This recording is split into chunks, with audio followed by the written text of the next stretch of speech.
Okay, so this is something that you guys suggested. So it's about the Mad Cat from Battletech, and I have done a team bit of Battletech in the past. I used to that it was back where back when I used to live in Chicago. There was like a Battletech center where you could actually play Battletech. So I have done it.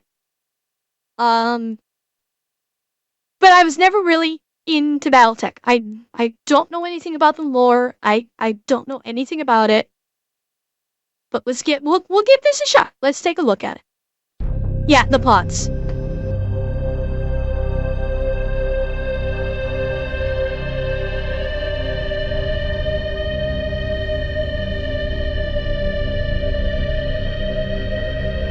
I mean, the Mad Cat is an iconic battle mech. It is. The Mad Cat is absolutely an iconic mech.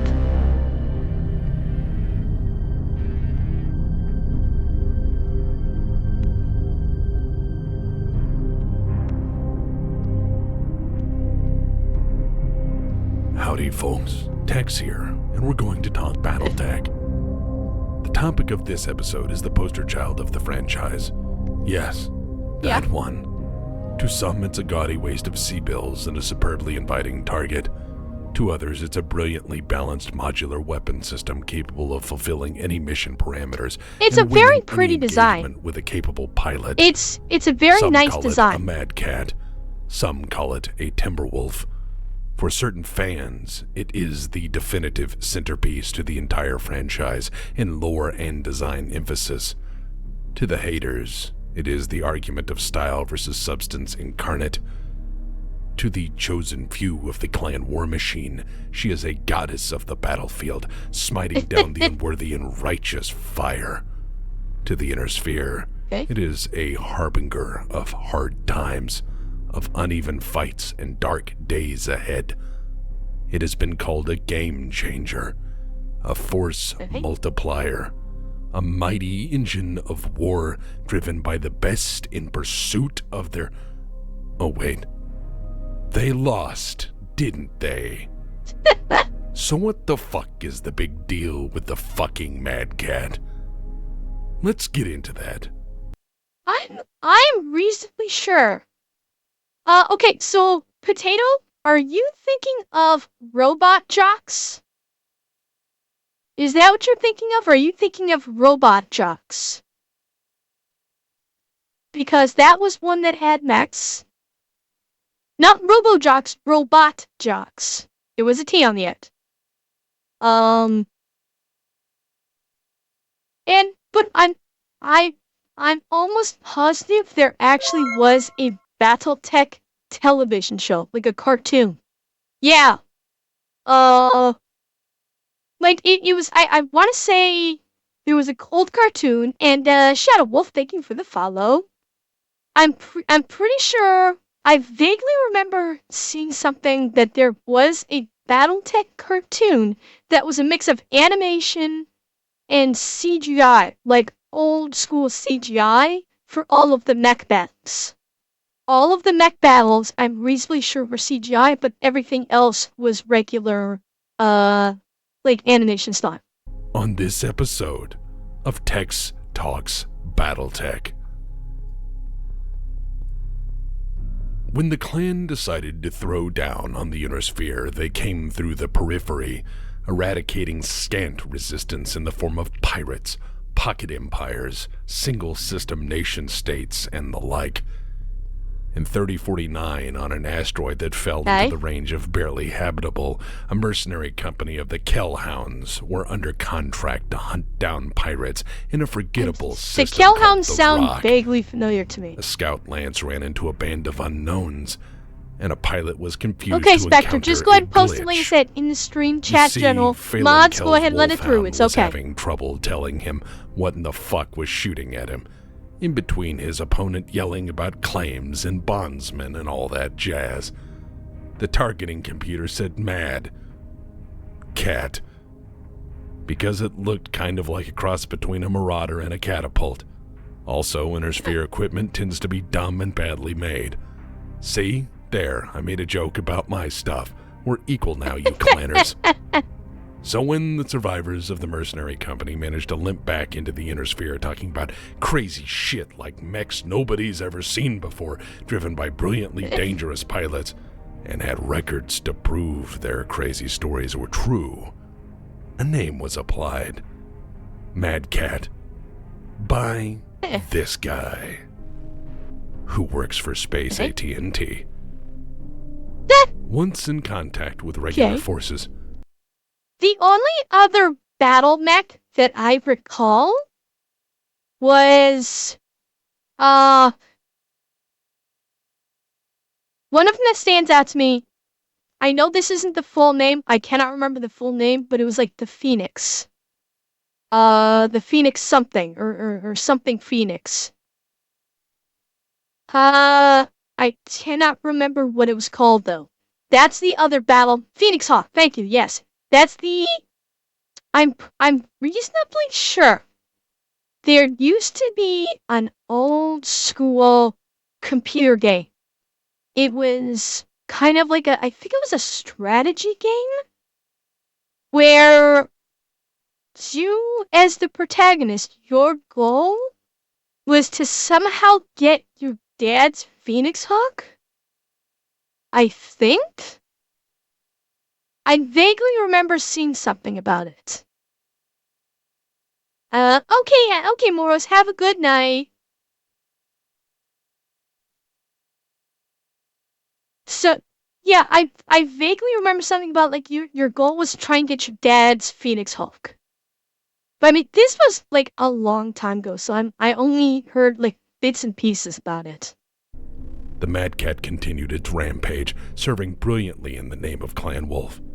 In nearly every engagement, it made its prowess known through brilliant engineering applied by the best pilots the Inner Sphere had ever seen, which was something nobody could surely have seen coming, and warned every man, woman, and child that hell was on the horizon and coming straight at us. Surely, nobody at all. Okay, I know this symbol. I can't remember the name of the clan, but I vaguely remember, I know this symbol. I cannot think of its name. Wolf's Dragoons. Okay, thank you, Alistair. Wolf's Dragoons, because I know I've seen that, I just couldn't think of it. Crescent Clock and Section, yes! Anyways. That's what it was called, Mad Dog. That name looks right. Is putting it lightly. And, Big Daddy Duke. Tended to blow away fully garrisoned defensive armies like dandelions. As it turns out, having a warrior culture tends to breed effective warriors. Having generations of pilots trained on a single weapon system and hyper-competitive warrior culture makes for a very effective means that's interesting. By which to modification. Wage war. For a time, anyways. In engagement after engagement, the Mad Cat could easily make short work of equivalent tonnage mechs and comfortably swing above. I wonder if this is footage from that TV show. I have to wonder if this is the footage from that cartoon that I was talking about. Because that's definitely CGI. I wonder if that's it. Oh, you think it's Mechwarrior too? Okay. Okay. Of its weight. It was not uncommon during this Mad time. Dog, that old 80s art, it reminds me of like old school World of Darkness and Shadowrun. Before retreating with minor damage, leaving all the Inner Sphere equipment comparatively and completely humbled. Throughout the invasion, the Mad Cat fought on the front lines, clanners introducing their Inner Sphere adversaries to a whole new style of warfare, where their enemies had better stuff and used it to win, seemingly effortlessly. All in all, the Mad Cat is an exceptional weapon system within short, high-intensity conflicts, exactly the sort of war the clans excel at. However, that is not to say they haven't found appreciation in the Inner Sphere. While supremely expensive for a heavy mech at 24,233,124 C-bills, an amount of money that would buy any mercenary company 3 Black Knights, or 17 urban mechs, or an early comfortable retirement, The Mad Cat, or Timberwolf, has found its place in the hands of pilots rich enough to acquire them, and most visibly in the Solaris 7 arena. It was on Sega Why? Genesis, really? Well, it's an Omnimech dummy. It can be anything. It's Legos with weapons. It's perfect for small-scale, high-intensity battles where having choice in how you fight is just as important as anything else. It's a mech gladiator's wet dream.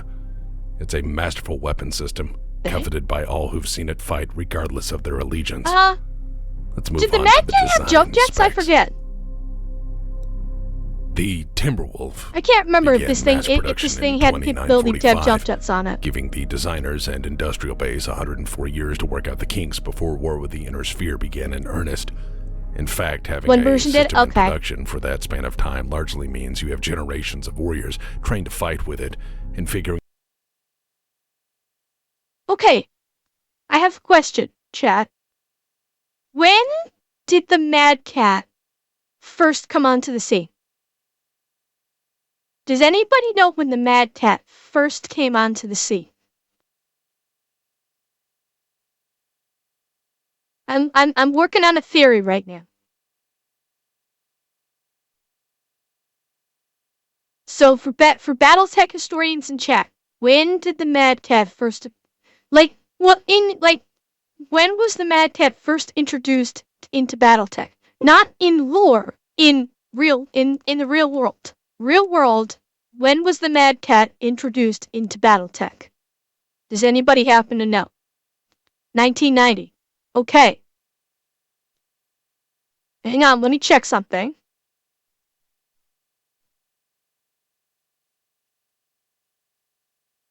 Yeah. That's what I thought. Chat? What do you want? Yeah. Exactly right, MX. Yeah, chat. Does this not look like Ed 209? So what do you want to bet that Battletech took inspiration from RoboCop? What do you want to bet that Battletech and whatever game company produced it took their inspiration from RoboCop and Ed 209? I'll bet you any money. 'Cause this is Ed 209. Was there? That doesn't surprise me if there was. Yeah, I mean, this is Ed 209. It is. Which is not a bad thing. It's definitely not a bad thing. I mean, you take inspiration. Plenty of franchises have taken inspiration from other franchises. It's not a new thing. They took the Ed 209, they kind of made it their own a little bit. So it's not a bad thing. But yeah, this is definitely Ed 209. figuring out what tactics work best within its designed capabilities. And boy, what capabilities it does have. Unfortunately, for reasons I'll expound upon later, it was decided to be built at one and only one facility on Strana Mechti. This mech was all the rarer during the clan invasion because Clan Wolf realized they had a hell of a war machine and jealously defended it. So much so that the only way for anyone other than Clan Wolf to possess one was through gift giving or battlefield salvage. Fun fact, it's hard to salvage clan technology because salvage is traditionally reserved for winners. As a 75-ton amalgamation of Indo-steel and ferrofibrous armor, the Mad Cat in its prime configuration clips along at 86.4 kilometers an hour, or in moon landing units, that's about 53 miles an hour. With double heat sinks and top-of-the-line technology, whatever build you can dream up, the Mad Cat has you covered. Unless you're Solaris Jock, then it's going to break, because you're going to take something nice and ruin it in 90 seconds of glory, aren't you? Let's get into the makes and models, shall we? Yeah, okay. The primary moon landing is like, configuration, or that's that kind is of the funny. clan invasion era primary default standard murder inner sphere with ease and then maybe go back to the drinking den version, is a whole lot of ass blasting weaponry on a mobile weapon system. 2 LRM-20s because fuck you at Wait, so... Okay, chat. So this is basically you can choose one of these 4 for the right torso, one of these 3 for the left torso, or is all this shit crammed into the left torso and the right torso? It was all that crammed into it. Okay. range. Well then, 2 ER that's large a lot of lasers to weaponry. engage targets at medium range, and yes, with clan tech, ER large lasers are for medium range. 2 ER medium lasers for lesser medium range, and a medium pulse laser for disco death mode, and 2 machine guns because infantry need to die as well. Oh, really? Happened in Alternative Chicago, configuration Emma. Alpha, configured Nice. specifically for long-range direct fire support. Think asshole sniper and you won't be far off. 2 ER PPCs for long-range shenanigans, 3 medium pulse lasers for short-range shenanigans, Robert and if going anyone ham, gets too thank you for the uncomfortably follow. close, a Streak SRM-6 to introduce them to the concentrated hate that is clanner missile tech. Alternative configuration beta is a confused mess of weapons, offering a little bit for Jesus. everybody and lacking any real focus. To me, it says this is for training. See what you like. You get a Gauss Yeah. rifle, an LRM-10 launcher, a large pulse laser, a small pulse laser. Yeah, guys, don't worry about doing any channel point stuff. Unfortunately, let me bring back up the, hang on, I'll bring back up the mix it up real quick, but don't, the only channel points that are gonna work, at least until I can get the damn thing sorted, is the head pat. I don't know what in the hell is going on with it, unfortunately. It's all shades of screwed up right now. Unfortunately, I'll do the head pad so the head pad will work. And the snuggie time also the snuggie time also works. So yeah, snuggie works because I can see the redeem, and so I initiate the snuggie. Um, and what I may do is I may try and put all of my channel point stuff into Mix It Up. So I may try and take all of my existing channel points and put it into the Mix It Up if I can. And so I'll do it that way. I've got to play with it. I've got to play around with it. Looks like when I did the mixed up, it screwed up channel points. The only way to fix it might be to like completely restart the stream. I'm not doing that. So I will fuck with it after stream, figure out what went wrong and see if I can fix it. So I got the head pats back up, so the head pat should work. Let me test it. It's on cooldown, of course. So the head pats, I think the head pats should work. That'll be the only point one, other than ones like the Snuggie, which I keep track of, and I can initiate. So, sorry, I'll try to fix it. An SRM-4, and it's all linked by an Artemis 4 fire control system, so the missiles group just a little better, just because they care. Alternative configuration Charlie, well, the Charlie is almost like an alt take on the Prime. You get 2 ER large lasers and an Ultra AC-5 autocannon. You get 2 LRM-15s, and for closer in, you get an ER medium laser and an anti-missile system for any return fire fears. Alternative configuration Delta. This Hello, what did I miss? And are we doing Text Talks Yay Cheer 100? Einhander, you missed us watching another thing on Raygun, where it looks like it was even worse than we thought. And yeah, now we're watching text talks about the Mad Cat. This one's similar to your Mad Cat? Okay. The one prior to the Charlie configuration. Okay. layout, well, sometimes called the Frankenstein, is a series of ideas joined by a theme called I'm here to kick ass and claim bondsmen, and I'm all out of bondsmen. 2 ER PPCs are the primaries, and the secondaries are 4 Streak SRMs. ERPPC. Is that extended range particle projection cannon?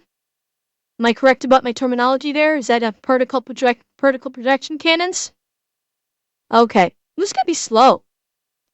Particle cannons are if I'm thinking of the right type of weapon, aren't particle cannons slow? Like they're slow moving rounds? Okay, so I am thinking right. It's similar to like Elite. like the vertical projection cannon in Elite, is it's slow moving. You have to be skilled. You have to be skilled in your targeting. 6 launchers, one on each torso is rear-facing as an option because sneak up on Yeah, me in and the get in the blasted, video son. game. Yeah. Then they added an ER small laser to shoot birds or something. You're not allowed to shit on clan tech, apparently, and clanners are sadistic bastards. Configuration Echo centers around the Advanced Tactical Missile System with 2 ARM-9 launchers, a light tag designator, and 2 ER large lasers. In a sense, it's a fire support take on the Prime with an ability to call an Aero 4 support as needed. Seeing as the Inner Sphere was nearly out of Aero 4 munitions and launchers were relegated to museums as long-lost technology from a more civilized age, this mech was a horrifying surprise in that it ruined everything and brought the hammer down on things that it couldn't outright destroy. Configuration Foxtrot seems to be more mindful of infantry, and that it wants to kill them. It replaces the pulse laser with an ER medium laser, and with the savings throws those into anti-personnel Gauss rifles because nothing says fun for infantrymen like being exploded. Configuration Hotel is your Swiss Army knife build. 2 LRM-20s with Artemis 4 fire control for long-range precise volleys. For close range, you get 2 heavy large lasers which reliably... I mean, okay, so this is an artillery configuration. 2 large lasers with a shit ton of heat sinks, and then you have the small laser if anybody comes running up on you. But I mean, this is artillery, because with the Artemis fire control in there, the it's like pigeon laser. Okay, so this is an artillery configuration. A ton of armor with every trigger pull. There's also an ER small laser because, as I said, birds are not allowed to shit on clan tech. It's dishonorable. Here's where things get interesting. There are spin-offs on this design. Yeah. The Inner Sphere had the gall to try to copy it and did so with the Rakshasa, which was almost as expensive, far less capable, and generally a disappointment. It's like a Mad Cat that was put together in the dark. Think of it as Diablo 3 to Diablo 2, with 2 being the OG Mad Cat. And it's not a sin that they made a worse mech. It's a sin that they tried. Same lesson stands for Diablo. You hear me, Blizzard?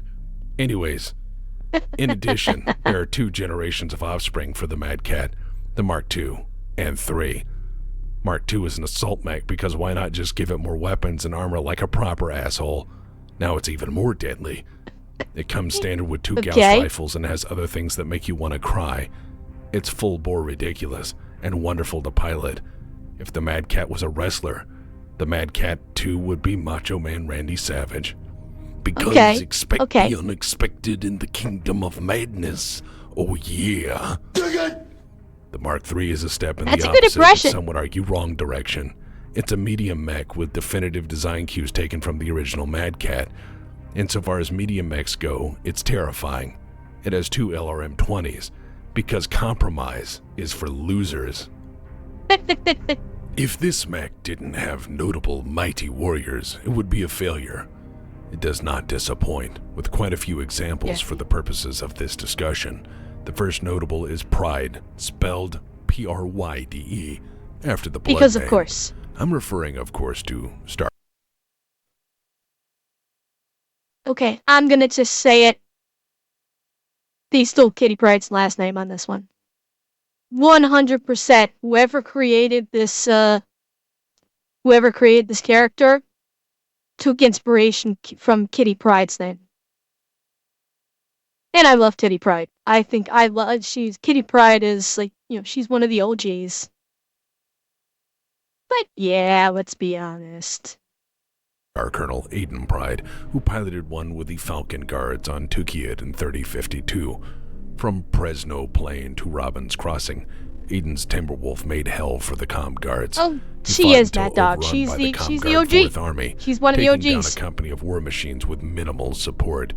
His build is remembered for having a quartet of jump jets, adding respectably to its already decent mobility. In addition, the Bounty Hunter drove one at various points throughout his... Look, I can do a whole episode on this character. Just suffice to say he's the setting's Dread Pirate Roberts.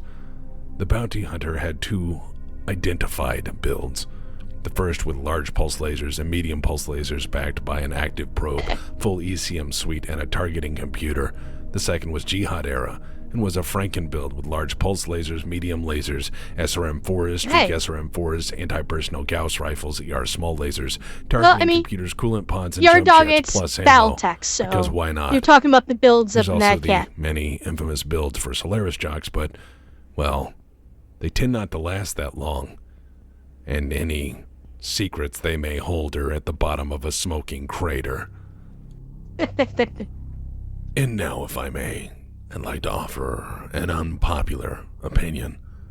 Okay. Having built a solid foundation as an outspoken asshole and Battletech expert with strongly worded opinions, I would like to say the following is an unpopular opinion. Okay. Some consider the Mad Cat or Timberwolf a game changer. That it is the stompiest of the stompies, the most DACA of the DACA, the best balanced weapon system there ever was in the setting. But let me state an unpopular opinion. I think so, At least Raga. a lore-friendly one. What if I say it isn't? What if I say it's a prime example as to why the clanners lost? Right now, somebody is mashing that downvote button, but hear me out. Let's open the history books of the 20th century. There's an army that designs and builds exceptionally lethal weapon systems. An army that arguably has the best fighters, warriors, and training the world has ever seen. At least to that point. This army had mighty warriors who could fight 10 times their number and win. One managed to knock out 168 tanks in a matter of years. When this nation attacked, it easily stormed over the enemy, defeating them soundly in battle after battle thanks to better organizational doctrine, training, and preparedness. Their tools, too, maintained an edge over their... Well, and as we now know, this was stolen tactics. He stole the tactics from a certain someone. So, credit where it's due. You know, Germany stole the Blitzkrieg from, I'm forgetting his name now, but that the one tank commander that we watched, the Fat Electrician. So, credit where it's due, Tex. Yeah, Hobart, thank you, Einhander. Yeah, so credit where it's due, Tex, in terms of them being so good. opponents, creating fantastic armored vehicles that decimated the enemy for a time. But as the war ground on, resources became strained. As the war ground on, manpower was no longer available. And as it turns out, being able to make the finest vehicles for war doesn't mean much if you can't make all that many of them. Or if you can't replace those warriors lost with equally talented ones and in similar numbers. Also, as it turns out, attacking a bunch of people means that ultimately sometimes they will set aside their differences and stop you, and in the process unleash their full industrial power for one purpose, making you die. Consider the following. There were 1,347 Tiger I tanks made, ever. Meanwhile, there are 49,234 Shermans. There were 35,488 base model T-34s made during the war, and another 23,213 T-34-85s. While the early T-34 could run maybe 200 clicks before the engines wore out, it was enough to get the job done. History isn't always about quality. It's about quantity. Slight disagreement. It is about quantity, but there does need to be some quality. There still needs to be some quality. If your quantity is absolute dog shit, the quantity will mean nothing. There needs to be some quality at the very least. If you throw a shit ton of tanks with completely incomparable, with complete dogshit weaponry and completely moronic crew, the quantity is not going to make a difference, because that quantity can end up fucking themselves up by incompetence. So there still needs to be some quality. Some, at least. War is not often kind to the side that makes fewer weapons. War does not often reward nations with the audacity to fight a superior industrial base for a prolonged period of time. As well, history's lesson for us seems to be that building all your weapons in relatively few places and relatively few numbers for relatively few carefully chosen people is a bad fucking idea. This is complicated by having an enormously long supply chain, a rigid system of belief that prevents you from utilizing your full might without serious loss of honor. This is then complicated by maintaining a large force of high-tech equipment And may leaving not that react alone, well to Sachi. the rigors of prolonged conflict far from home. And to note that any supplies, replacement parts, or pilots must be sent from far, far away. All of this is then made worse when a war does drag on, because whatever you might think, war has a tendency to change. War has a tendency to surprise both sides. War has a tendency to resolve nothing but who has the larger industrial base and who is willing to grind people to dirt for the satisfaction of victory. Until they do what they were always going to do in the first place. Sit down and talk. And yes, I will quote the fucking doctor every chance I get. The Mad Cat may be the finest weapon of war yet devised in this setting. It may be near perfect as battle mechs go. But, thankfully, it was too little for too few to make a big enough impact. Intersphere historians shudder at what might have happened had the clans had enough time to prepare better. But they didn't, because the invasion wasn't planned by especially smart people, just tough ones seeking glory. The Mad Cat, like many other clan mechs, was designed... Well, based on that description, yeah, it's what happens when... This is what I'm talking about when I say working off of emotion versus logic. I've said that with more than a few things. It's kind of fitting here. It's working off of emotion rather than logic. Principally for clan warfare, where both sides agree to the rules and regulations. Both sides follow a strict code of honor. Both sides have a limited number of forces to accomplish a strategic objective, and then afterward it is resolved swiftly and without much lingering concern as to supply situations. The Mad Cat, like many other pieces of clan equipment, were designed for limited-scale warfare, between people having galactic slap fights for honor or whatever else. It wasn't until they fought the Sphere that they realized they may have made some goddamn mistakes. But that's a story for another time. To sum things up, the Mad Cat is an awesome weapon of war with few notable exceptions. Those exceptions being if you have to pay for it, repair it, buy spare parts, support logistics, and or fight a prolonged conflict within your inventory while spare parts and pilots are many hundred light years away at best. Also, I want to say this, and this may strike some people wrong. I am an asshole. This is an opinion. You can disagree with me. But I'm still an asshole. I want to thank Sarna.net for being the best fucking wiki in the universe, and an awesome source of information, inspiration, and deep lore knowledge. I want to thank my editor who puts up with my nonsense, forgoing any social interaction for long periods of time to make sure the urban mech memes flow like water. I want to thank my fan base, who fund this nonsense month after month because they like throwing money at an idiot I guess he like came me. from the school of Dennis Leary. Thank you for tuning in. Next time, the catapult. Mysterious invaders known as the Clan. What's up, Cold Breeze? Hey, Pops! Don't call me Pops.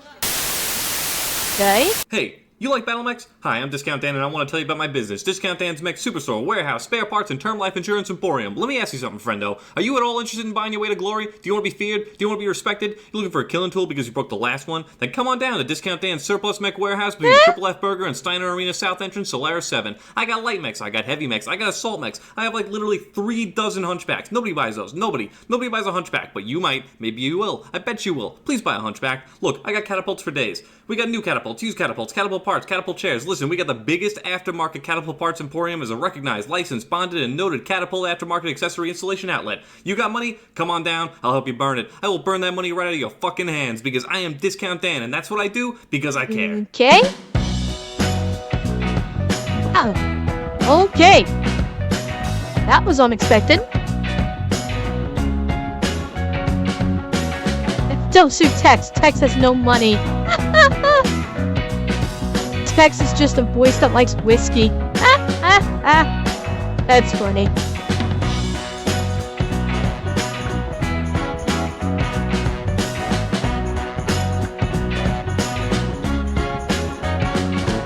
Alright, so this must be all Patreons.